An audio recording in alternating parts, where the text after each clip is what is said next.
శుభోదయం. విధేయతతో ఉన్నప్పుడు సంతృప్తిగా మరియు సానుకూలంగా ఉండగలుగుతాం. బలహీన పరిస్థితులను చూసి నిరుత్సాహపడకుండా వాటిని ఉన్నతికి సోపానాలుగా భావించినప్పుడు స్వయం యొక్క ఉన్నతికి వాటిని అనుగుణంగా మార్చుకోగలుగుతాము. అప్పుడు ఎటువంటి పరిస్థితుల్లోనైనా విషయమును అర్థం చేసుకున్న కారణంగా విధేయతతో ఉండగలుగుతాం.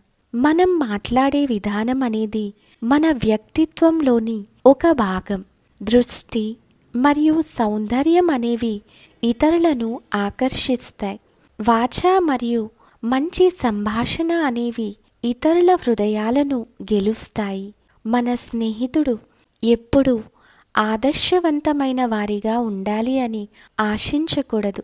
ఆ వ్యక్తిని ఆదర్శవంతమైన వానిగా తయారు చేయటంలో సహకరించాలి. కఠినమైన పరిస్థితులు స్వయంలో ఉన్న ఉన్నతమైన శక్తిని ప్రత్యక్షం చేస్తాయి. స్వయంలో ఉన్న ఉన్నతమైన శక్తి విజయానికి మార్గం.